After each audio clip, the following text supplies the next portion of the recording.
Клейсонның бүгінгі сіздерге таныстырғалы отырған кітабы. Бұл кітап байлықтың кілті. Егер бай болғыңыз келсе, алдымен осы кітапты оқып шығыңыз. Адамдардың көбіне неге бай емес? Себебі байлыққа кенелтер ережеден хабарсыз. Егер байлықтың әліппесін меңгерсеңіз, оқуды немесе жазуды үйренген секілді бай болуды да үйренуге. Алғашқы 1926 жылы жарық көріп, күні бүгінге дейін 2 миллион данамен сатылған, әлемнің көптеген тіліне аударылған кітап бай болудың жолын көрсетеді. Яғни байлықтың әліппесін үйретеді. Бай болудың заңдылығы осыдан 4000 жыл бұрын Вавилон байлары қандай ережеге сүйеніп байса, қазіргі кездің миллионерлері де сондай ережеде жүгініп байып жатыр. Вавилондағы ең бай адам ол Джордж Клейсонның кітабы бүгінге дейін қалың көпшіліктің сұранысына ие. Яғни Клейсон бестселлер кітабын археологиялық қазбалар барысында табылған тақтайшалар негізінде жазған деседі.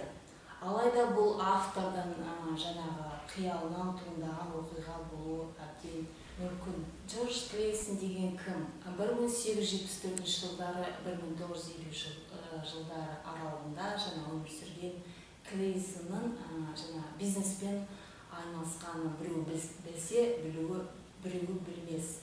Өйткені ол ақш пен Канада жолдарын алғашқы атласын жасап шығарып, Клейсон Мэп картографиялық компаниясының негізін қалаған болатын. Ал 1926 жылғы ежелгі бабыр нақылдарына мысалға келтіре отырып, экономика және қаржы жетістік туралы кітап жазған болатын.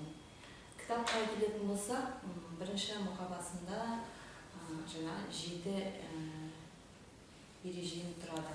Ол ақша табудың қарапайым заңдарын түсіндіретін әмияны ешқашан бос болмайды деп келтіріп кеткен.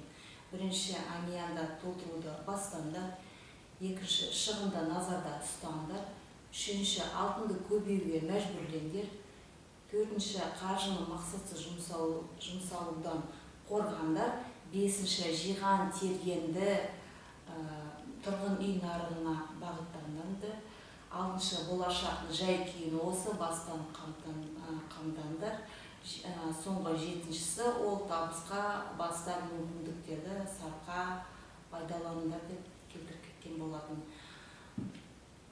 Және де осы арқат байлықтың қағидасын бөліскен 7 ережесін айтып кеттім.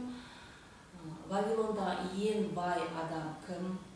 Арқат қалай байыды? Осы сұрақтарға және басқа сұрақтарға жауабын Вавилондағы ең бай адамның қазақша нұсқасын Әділет Қыстаубаевтың аудармасында алып оқуыңызға болады.